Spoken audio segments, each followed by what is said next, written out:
नमस्कार दोस्तों, स्टडी अब 96 यूट्यूब चैनल में आप सभी का स्वागत है। और आज की इस वीडियो में हम बात करेंगे क्षेत्रमिति से संबंधित जो 3D फिगर है, यानी घन, घनाभ, बेलन, शंकु के क्षेत्रफल और आयतन से संबंधित ये वीडियो है। तो आज की इस वीडियो में हम शुरू करने वाले हैं क्षेत्रफल और आयतन। क्षेत्रफल और आयतन। क्षेत्रफल और आयतन जो है ये 3D आकृतियों का है भाई, 3 डायमेंशनल आकृति यानी त्रिविमीय आकृति। तो त्रिविमीय आकृतियों में जो आकृति आती है घन, घनाभ, बेलन, शंकु, उनके बारे में हम बात करेंगे। तो ये उन सभी से, उन आकृतियों से संबंधित आज की जो क्लास है ये थ्योरी से संबंधित है, यानी इनके जो निम्न इंपॉर्टेंट सूत्र हैं उन सूत्रों पर हम बात करेंगे। उसके बाद इसके क्वेश्चन आंसरों पर बात करेंगे जो आपको नेक्स्ट पार्ट में इसकी वीडियो में मिलेगा। तो देखिए, सबसे पहला टॉपिक है हमारा घनाभ।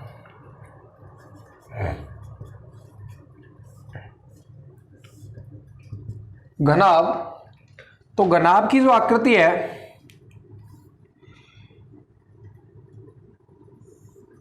वो इस प्रकार की होती है, यानी घनाभ का प्रत्येक पृष्ठ जो होता है वो आयताकार होता है। कैसा होता है? आयताकार होता है।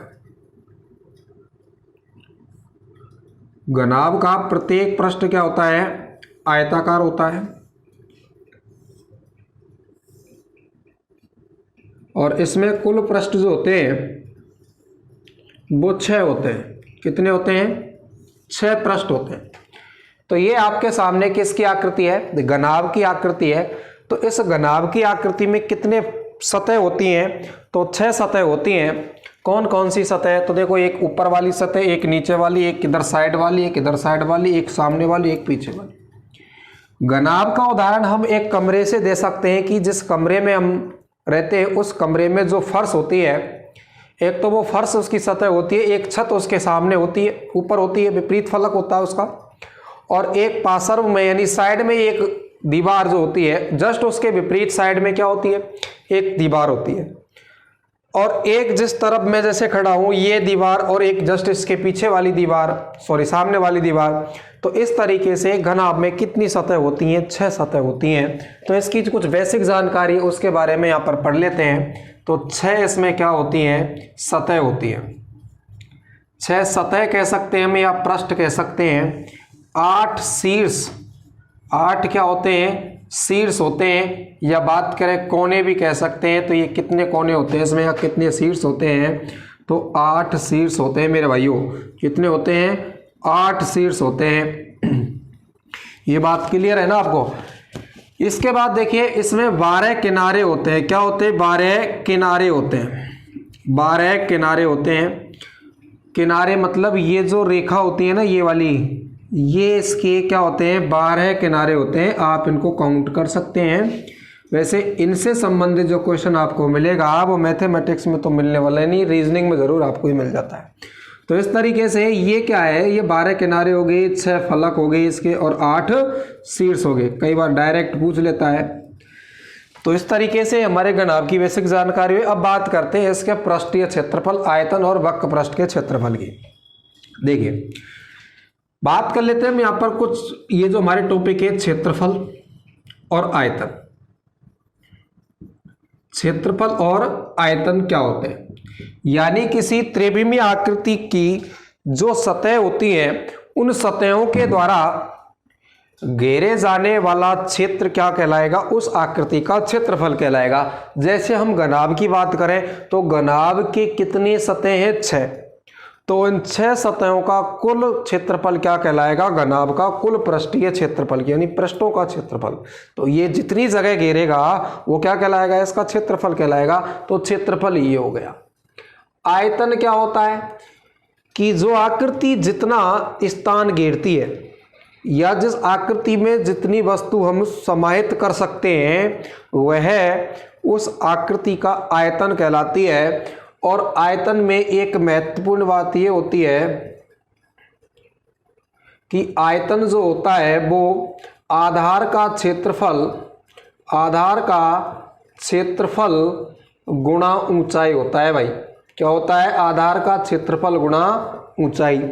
आधार का क्षेत्रफल गुणा ऊंचाई ये उन आकृतियों के लिए अप्लाई होता है जिनकी सतह और छत, सतह यानी फर्श और छत समान होते हैं। जैसे यहाँ पर इस आकृति का जो ऊपरी भाग है वह ऊपरी भाग इस नीचे वाली आकृति के क्या है? जस्ट समान है। अब ऐसी आकृतियां कौन कौन सी हैं? तो जैसे हम बात करें, एक घन होता है और घन का जो प्रत्येक पृष्ठ होता है वो वर्गाकार होता है। घनाभ का कैसा होता है? घनाभ का आयताकार होता है। तो ये घन की आकृति है, तो इसमें भी क्या होता है? ऊपर की छत और नीचे की फर्श आपस में क्या होती है? बराबर होती है। ऐसे ही एक त्रिविमीय आकृति है वेलन, सिलेंडर जिसको हम बोलते हैं। तो इसमें भी क्या होता है? एक इसका जो आधार होता है वो वृत्ताकार होता है और ऊपरी सिरा भी कैसा होता है? वृत्ताकार होता है। तो इसका क्षेत्रफल, इनका आयतन जो होगा वो क्या होगा? आधार का क्षेत्रफल गुणा ऊंचाई होगा। अब इनकी बात हम आगे बात करेंगे, पहले हम घनाभ की बात कर लेते हैं। घनाभ का आयतन और पृष्ठीय क्षेत्रफल के बारे में बात करते हैं। तो देखिए, क्षेत्रफल और आयतन आपके समझ में आ गया। आयतन होता है आधार का क्षेत्रफल इंटू ऊंचाई, और क्षेत्रफल होता है कि जितनी सतह, अच्छा वक्र पृष्ठ क्या होता है? तो वक्र पृष्ठ होता है आधार का क्षेत्रफल और छत का क्षेत्रफल, यानी दोनों शीर्षों के। जैसे हम बात करें, इस घनाभ का वक्र पृष्ठीय क्षेत्रफल जिस तरीके से हम एक कमरे में है, तो कमरे की छत और फर्श को छोड़ करके चारों दीवारों का जो क्षेत्रफल रहेगा वह उस कमरे का या उस घनाभ का वक्र पृष्ठ का क्षेत्रफल कहलाएगा। यानी वक्र पृष्ठ के क्षेत्रफल में आधार का क्षेत्रफल और छत का क्षेत्रफल, यानी उसके ऊपरी सिरे का और निचले सिरे का क्षेत्रफल हटा करके जो सतहों का क्षेत्रफल यानी पार्श्व सतहों का जो क्षेत्रफल होगा वह आकृति का वक्र पृष्ठ का क्षेत्रफल कहलाता है। तो हम इस घनाभ के जो क्षेत्रफल है उनके बारे में बात करते हैं। एक नोट यहाँ पर मैं ये भी लिख देता हूँ, कई बार ये क्वेश्चन में आ जाता है कि घनाभ का प्रत्येक फलक आयताकार होता है, आयताकार होता है। अब ऐसा तो नहीं पूछता क्वेश्चन में वो दे देता है कि घनाभ के एक फलक का क्षेत्रफल इतना है, तो फलक का क्षेत्रफल आपको लंबाई गुणा चौड़ाई, क्योंकि वो आपको आयताकार दे देता है। अब घनाभ में आ जाएगा, घन में आ जाएगा, तो वहां पर घन का एक फलक का क्षेत्रफल क्या लेंगे? भुजा स्क्वायर। इसलिए मैंने आपको यहाँ पर लिख दिया कि एक आयताकार होता है, तो वहां पर इसका परिमाप क्या दे दिया जाता है? आपको परिमाप वगैरह दे दिया जाता है या क्षेत्रफल वगैरह दे दिया जाता है, और घनाभ से संबंधित क्वेश्चन आपसे पुट कर लिया जाता है। अब बात करते हैं घनाभ के पृष्ठीय क्षेत्रफल की। तो घनाभ का कुल या संपूर्ण पृष्ठीय क्षेत्रफल, घनाभ का संपूर्ण पृष्ठीय क्षेत्रफल होता है 2 into L into b plus v into h plus h into l. तो इस आकृति में देखिए हम कुछ यहाँ पर, ये क्या हो गई? इसकी लंबाई हो गई, ये क्या हो गई? इसकी चौड़ाई मान ली मैंने, और ये क्या मान ली मैंने? इसकी ऊंचाई मान ली। मेरे भाइयों, मैं इस आकृति में 6 सतहों का अगर क्षेत्रफल निकालता हूं और उन 6 सतहों के क्षेत्रफल को जोड़ता हूं तो मेरे पास टोटल ये वैल्यू निकल के आती है 2 into l into b plus b into h plus h into l, यानी 2 गुणा लंबाई गुणा चौड़ाई प्लस चौड़ाई गुणा ऊंचाई प्लस ऊंचाई गुणा लंबाई। इस तरीके से हमारे पास घनाभ का कुल पृष्ठीय क्षेत्रफल आता है। अब इस चीज का विश्लेषण करने से आपको कोई वो नहीं है कि इसमें आपको भाई ये चीज़ कहीं पूछी जाए। अगर आप प्रूव करना चाहते हैं तो देखिए मैं आपके सामने यहाँ पर इस आकृति के इस घनाभ के कुल पृष्ठीय क्षेत्रफल की बात करूँ तो नीचे की आकृति का जो क्षेत्रफल होगा वो क्या होगा? लंबाई गुणा चौड़ाई। क्या होगा भाई? लंबाई गुणा चौड़ाई। ठीक है, क्योंकि आयताकार पृष्ठ है और इसके जस्ट ऊपर भी क्या है? इसके सेम आकृति है, तो क्या हो जाएगा? लंबाई गुणा चौड़ाई हो जाएगा, लंबाई गुणा चौड़ाई। अब साइड वाले की बात करें तो ये क्या है? इसकी चौड़ाई, और ये क्या है? इसकी लंबाई है या ऊंचाई दे रखी है आपको, तो इसका क्षेत्रफल क्या होगा? लंबाई गुणा चौड़ाई। तो यहां पर क्या हो जाएगा? b इंटू एच प्लस इसके जस्ट इसके सामने ये क्या है? b into h. प्लस, अब बात करते हैं इसके सामने वाले की, तो सामने वाले की लंबाई क्या है l और चौड़ाई क्या है h, तो इसका क्षेत्रफल क्या होगा h इंटू एल प्लस इसी प्रकार से h इंटू एल हो जाएगा। अब हम बात करें तो ये कितना 2 बार आ रहा है, ये भी कितनी बार 2 बार आ रहा है, ये भी 2 बार, तो 2 into l b plus 2 into b h plus 2 into क्या आ जाएगा एच एल या एल एच। अब इसमें से क्या कॉमन ले लेंगे, 2 कॉमन ले लेंगे, क्या बच जाएगा 2 into b plus l plus b plus b into h plus h into l. बात समझ में आई? तो ये क्या हो जाएगा, घनाभ का कुल पृष्ठीय क्षेत्रफल हो जाएगा। आगे बात करते हैं घनाभ के कुल पृष्ठीय क्षेत्रफल के बाद घनाभ का वक्र पृष्ठ का क्षेत्रफल। घनाभ का वक्र पृष्ठीय क्षेत्रफल, वक्र पृष्ठीय क्षेत्रफल क्या होता है, वक्र पृष्ठीय क्षेत्रफल, घनाभ का वक्र पृष्ठीय क्षेत्रफल की बात अगर करें तो क्या हो जाएगा 2 into l plus b into h, l plus b into h. अच्छा, इसको हम इस तरीके से भी याद रख सकते हैं, परिमाप गुणा ऊंचाई। क्या रख सकते हैं, परिमाप गुणा ऊंचाई, क्योंकि ये जो 2 इंटू एल प्लस बी है ये कैसे है अभी मैं आपको यहाँ पर डिस्कस करूंगा, समझाऊंगा। तो यहां से देखिए 2 इंटू एल प्लस बी क्या होता है, आयत का परिमाप होता है, इसलिए हम इसको परिमाप कह सकते हैं, परिमाप गुणा ऊंचाई। कई बार क्या डायरेक्ट प्रश्न में परिमाप दे दिया जाता है आपको और ऊंचाई दी जाती है, पूछ लेता है कि 4 दीवारों का क्षेत्रफल। अब 4 दीवारी क्या होता है, वक्र पृष्ठ का क्षेत्रफल। तो यहां पर मैं इसको ये भी कंडीशन लिख सकता हूं कि ये क्या होता है, चारों दीवारों का क्षेत्रफल, तो चारों दीवारों का क्षेत्रफल। बात समझ में आ गई? तो ये चारों दीवारों का क्षेत्रफल भी होता है। अच्छा, अब बात करते हैं किस तरीके से है। तो देखिए भाई, मैंने बताया था कि वक्र पृष्ठ का क्षेत्रफल क्या होता है, सतह के क्षेत्रफल और ऊपर वाले क्षेत्रफल को, यानी फर्श का क्षेत्रफल और छत का क्षेत्रफल घटा करके जो शेष 4 दीवार बची है वही तो वक्र पृष्ठ का क्षेत्रफल होता है। तो हम बात करें यहां से, इस सतह का क्षेत्रफल क्या है एल इंटू बी और ऊपर वाली का क्या है एल इंटू बी। अच्छा, ये घटा दे कुल में से, ये घटा दे कुल में से, तो क्या बचेगा, देखिए यहां पर क्या हमारे पास ये कुल है, तो 2 into l plus b into h plus h into l. इसमें से क्या घटाना है, इसमें से घटाना है जी एल इंटू बी को, एल इंटू बी को घटाऊंगा जी, कट गया, खत्म करो बात को। क्या बचा मेरे पास 2 into b into h plus h into l. अच्छा जी, कॉमन क्या है, एच कॉमन है जी, तो 2 into l plus b into h क्या आ गया कॉमन, तो ये क्या आ गया 2 इंटू एल प्लस बी, मतलब परिमाप गुणा ऊंचाई। बात समझ में आ गई? तो ये क्या हो गया, घनाभ का वक्र पृष्ठ का क्षेत्रफल या 4 दीवारों का क्षेत्रफल। अच्छा, अब बात करते हैं घनाभ के आयतन की। तो देखिए घनाभ का आयतन क्या होगा, बात समझ में आ रही है? और जो वीडियो देख रहे हैं वो वीडियो को यार लाइक ज़रूर करना। आगे देखते हैं, और चैनल पर अगर पहली बार है तो चैनल को सब्सक्राइब कर लेना। इस थ्योरी के बाद में हम 3D आकृतियों के क्वेश्चन करने वाले हैं, और ये जो चैप्टर है वो सभी कॉम्पिटिटिव एग्जामों में आने वाला है, और हाल ही में होने वाली पटवार भर्ती परीक्षा में ये आपको दिया गया है। और क्षेत्रफल और आयतन यानी एरिया एंड वॉल्यूम का जो चैप्टर है वो यही है, और इसमें से आपको क्वेश्चन पूछे जाने वाले हैं। और इससे पहले हम 2D आकृतियों का क्षेत्रफल करा चुके हैं, तो वो पीछे की जो वीडियो उनको जा करके 2D यानी 2 डायमेंशनल जो आकृतियां उनके जो क्षेत्रफल है उनकी वीडियो आप जरूर देखें, क्योंकि इसमें वो बहुत काम आने वाले हैं। आगे बात करते हैं घनाभ का आयतन। घनाभ का आयतन क्या होता है जी? अब आयतन की बात मैंने आपको पहले बता दी कि भाई आधार का क्षेत्रफल गुणा ऊंचाई। आधार का क्षेत्रफल क्या होगा, आधार कैसा आयताकार, आयत का क्षेत्रफल क्या होता है लंबाई गुणा चौड़ाई गुणा ऊंचाई। अच्छा, ये क्या हो गया भैया आधार का क्षेत्रफल, आधार का क्षेत्रफल गुणा क्या लिख देंगे ऊंचाई, क्योंकि मैं यहां पर लिख देता हूं, देखो आधार का क्षेत्रफल गुणा ऊंचाई, तो ये क्या हो गया इसका आयतन हो गया। ठीक है, आधार का क्षेत्रफल गुणा ऊंचाई, क्योंकि आधार कैसा है आयताकार, आयत का क्षेत्रफल क्या हो गया लंबाई गुणा चौड़ाई। अब ये लंबाई गुणा चौड़ाई हो गया, अब ऊंचाई क्या आपकी h, तो क्या आ गया एल बी एच, शॉर्ट में इसको पढ़ सकते हैं हम एल बी एच। आगे बात करते हैं कि घनाभ का विकर्ण।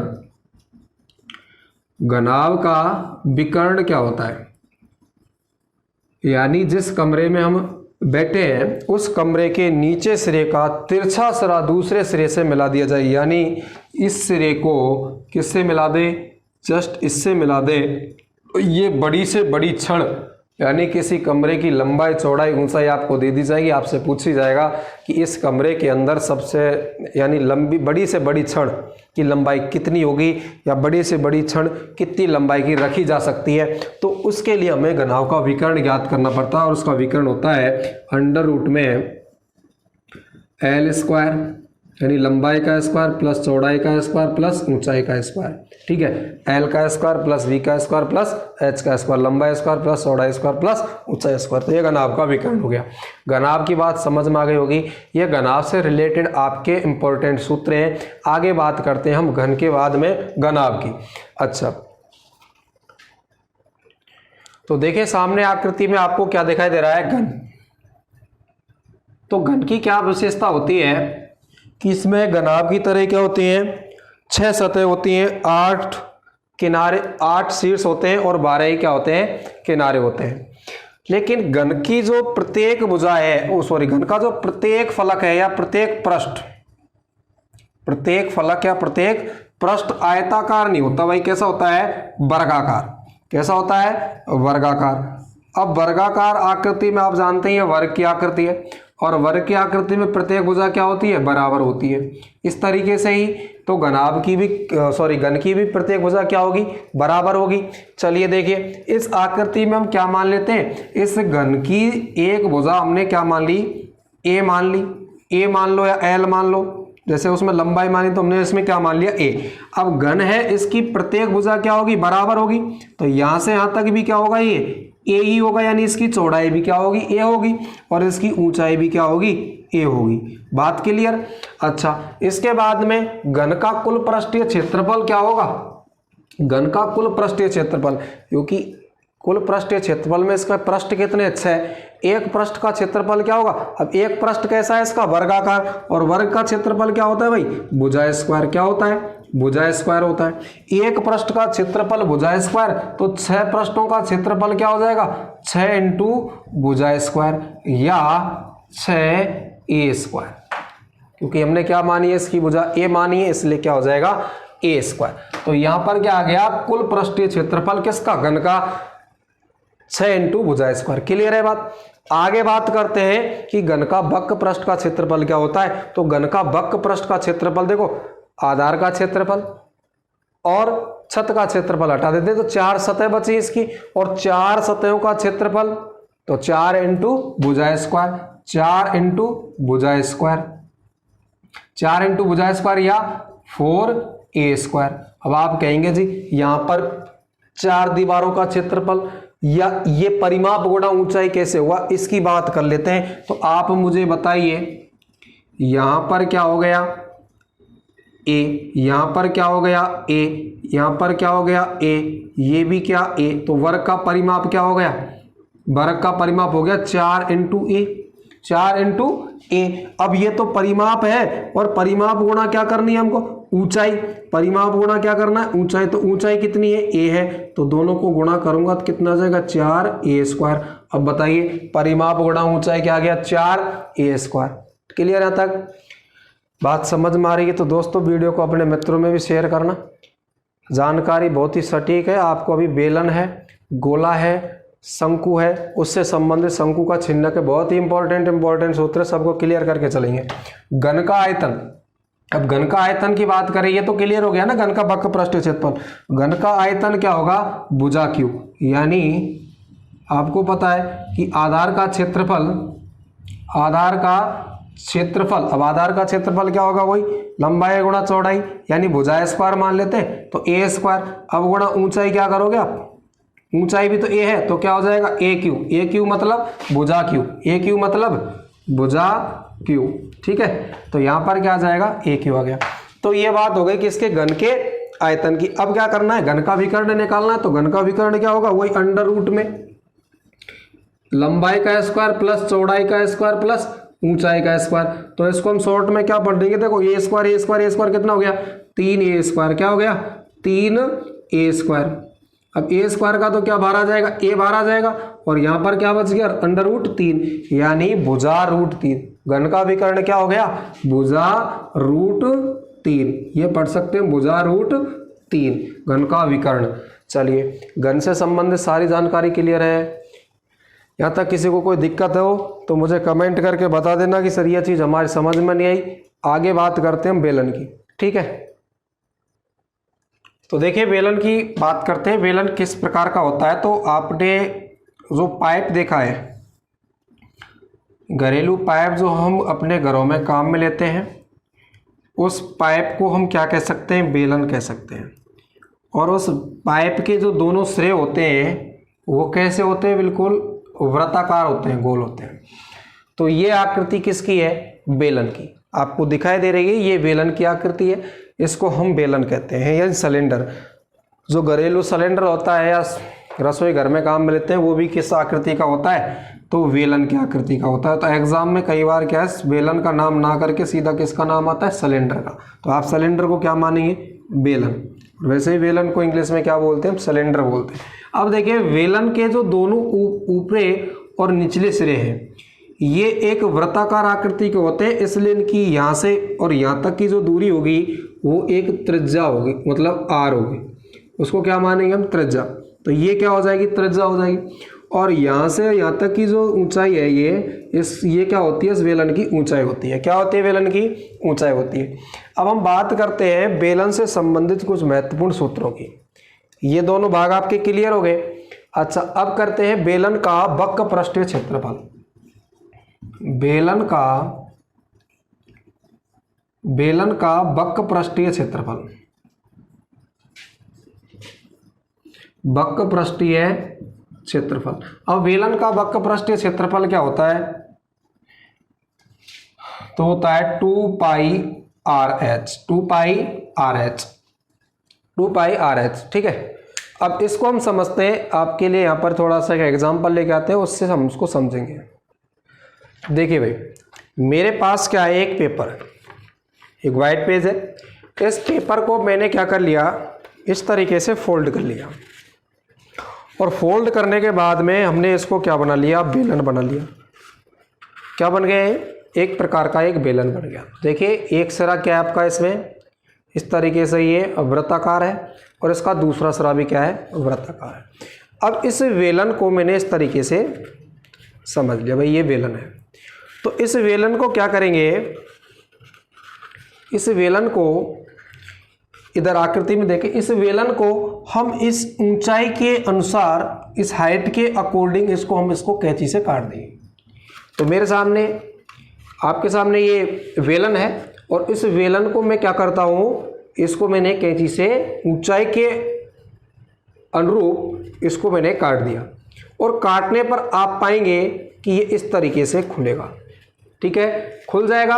अब ये जो आकृति है, यानी ये आकृति किसकी है आपके सामने, ये जो बेलन बना हुआ है ना, इसकी है। तो ये किस तरीके से आई, एक आयत इस तरीके से हमारे सामने खुल के, और ये आकृति आती है, ठीक है। तो इस आकृति को हम देखते हैं कि हमको ये आकृति किस टाइप की दिखती है, एक आयताकार आकृति दिखती है।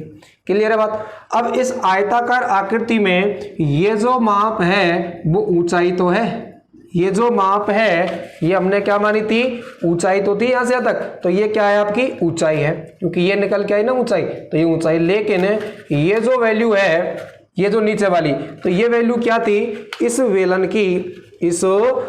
की ये नीचे वाली सतह ही तो थी, तो ये खुल के इस तरीके से आई। अब ये नीचे वाली जो सतह है ये खुल के इस तरीके से आई है, तो ये क्या है, ये इस वेलन में जो आकृति हमको दिखाई दे रही है उस वेलन की क्या है, परिधि है। यानी ये वृत्त की आकृति है, और इस वृत्त की आकृति में, इस वेलन के इस आधार में जो आकृति दी गई है आपको, ये वृत्त दी गई है, और वृत्त में ये जो वैल्यू है ये इसकी परिधि कहलाती है। और इस परिधि का ज्ञात करने का जो सूत्र होता है वो होता है 2 पाई आर। वृत्त की परिधि क्या होती है, 2 पाई आर होती है। यानी इसकी जो वैल्यू है वो कितनी है, 2 पाई आर है। क्या है, 2 पाई आर। अब ये जो सतह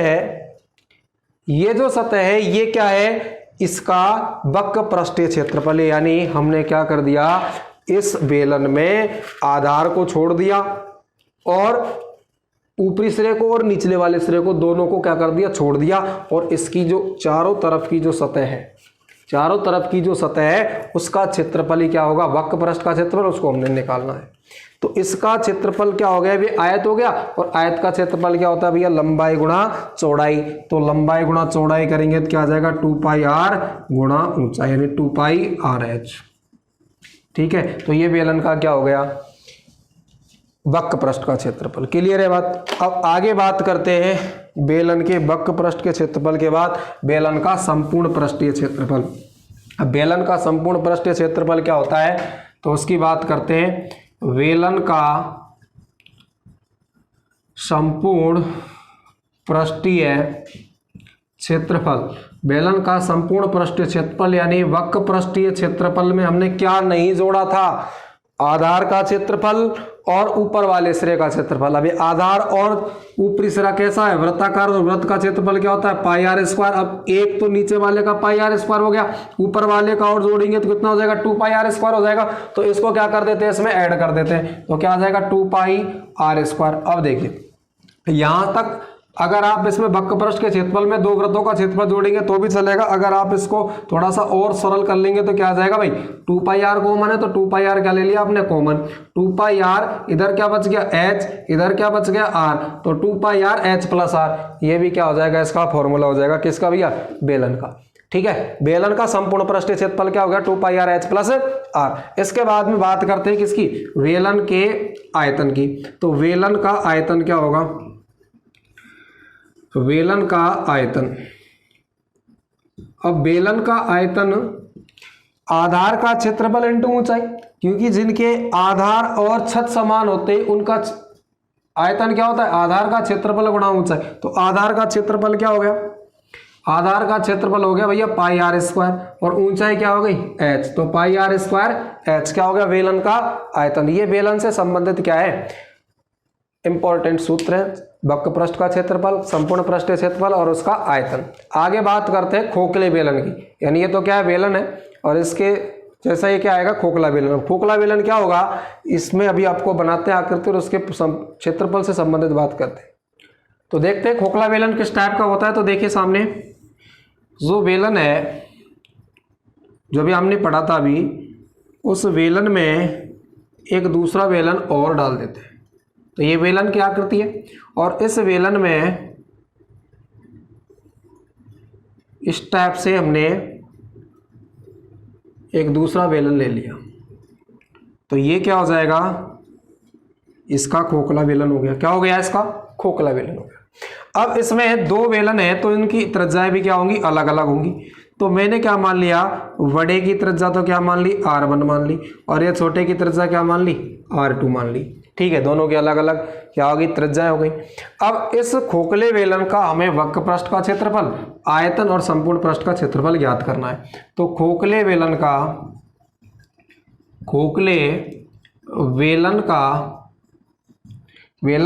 वक्र पृष्ठीय क्षेत्रफल, वक्र पृष्ठीय क्षेत्रफल। अब खोखले बेलन का वक्र पृष्ठीय क्षेत्रफल देखिए क्या होगा, आंतरिक बेलन का वक्र पृष्ठ का क्षेत्रफल और बाह्य बेलन का वक्र पृष्ठ का क्षेत्रफल, दोनों का योग क्या हो जाएगा, इसका कुल वक्र पृष्ठीय क्षेत्रफल। तो पहले का यानी आंतरिक या बाह्य की अगर बात करें तो बाह्य का क्या हो गया, 2πr1h प्लस, अरे पहले का क्या हो गया, 2π, देखो बेलन का जो वक्र पृष्ठ का क्षेत्रफल होता है वो क्या होता है, 2πrh। अब बाहर वाले के लिए लेंगे तो उसकी त्रिज्या क्या है, 1, तो मैंने क्या लिख दिया, 2πr1h। अब आंतरिक के लिए लेंगे तो आंतरिक का क्या हो जाएगा, 2πr2h। अब इन दोनों में से कॉमन क्या है, RH, 2πh। तो यहां से 2πh क्या ले लिया आपने, कॉमन ले लिया, और क्या बच गया, r1 plus r2, r1 plus r2। तो ये क्या हो गया, खोखले बेलन का वक्र पृष्ठ का क्षेत्रफल। ठीक है, खोखले बेलन का क्या हो गया, वक्र पृष्ठ का क्षेत्रफल। अब बात करते हैं खोखले बेलन का संपूर्ण पृष्ठीय क्षेत्रफल। खोखले बेलन का संपूर्ण पृष्ठीय क्षेत्रफल, संपूर्ण पृष्ठीय क्षेत्रफल। खोखले बेलन का संपूर्ण पृष्ठीय क्षेत्रफल क्या होगा, वक्र पृष्ठ का क्षेत्रफल प्लस क्या छोड़ देते हैं, आधार का क्षेत्रफल छोड़ देते हैं ना। तो आधार के क्षेत्रफल, देखो आधार कैसा है, इस टाइप का है और छत भी इस टाइप की है। तो ये आकृति क्या है आपके पास, वलय का क्या आकृति है, ये वलय का बनती है, दो वृत्तों का, यानी उभयनिष्ठ एक ही केंद्र होता है, ये वलय का बन गए यानी संकेंद्रीय वृत्त हो गए। और इनका क्षेत्रफल क्या होता है आपको पता है, पाई ब्रैकेट में r2 का स्क्वायर माइनस r1 का स्क्वायर, यानी बड़ी त्रिज्या माइनस छोटी का बड़ी त्रिज्या का स्क्वायर माइनस छोटी त्रिज्या का स्क्वायर। तो यहां से अब बड़ी त्रिज्या क्या है 1 है और ये क्या है 2 है। तो यहां पर देखिए, और ये दोनों एक आकृति नहीं, कितनी दो आकृति है, तो क्या कर दोगे आप 2 का मल्टीप्लाई कर दोगे। तो यहां से संपूर्ण पृष्ठ क्षेत्रफल क्या आएगा उसकी बात करते हैं। तो देखिए वक्र पृष्ठ का क्षेत्रफल क्या हो गया 2 पाई h और ब्रैकेट में r1 प्लस r2। अब इसमें क्या जोड़ना है, दो संकेंद्रीय वृत्तों का क्षेत्रफल। तो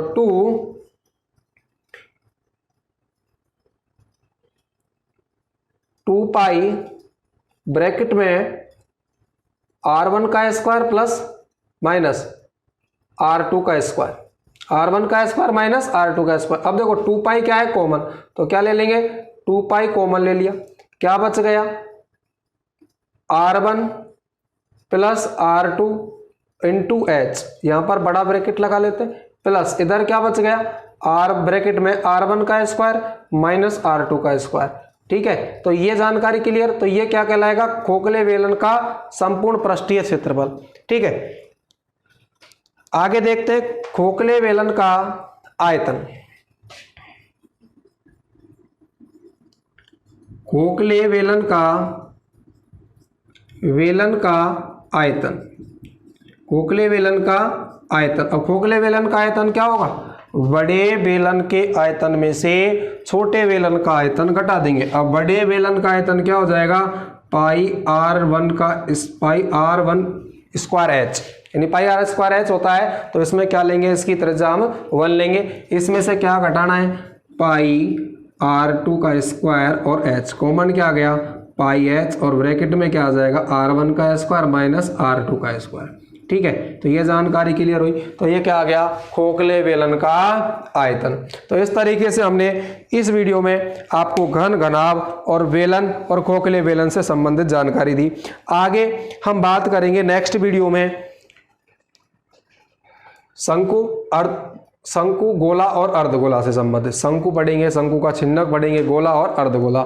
तो देखें अगला इसका नेक्स्ट पार्ट आपको अपलोड कर दिया जाएगा, तो उसको जरूर देखना है आपको, क्योंकि शंकु, गोला और अर्धगोला से संबंधित भी क्वेश्चन हमको हल करने हैं। तो आज के लिए तो हम इसमें क्या पढ़े, घन, घनाभ और बेलन पढ़े। आगे बात करते हैं शंकु की और किसकी, गोले की। तो आज के लिए इतना ही। Thank you for watching my video.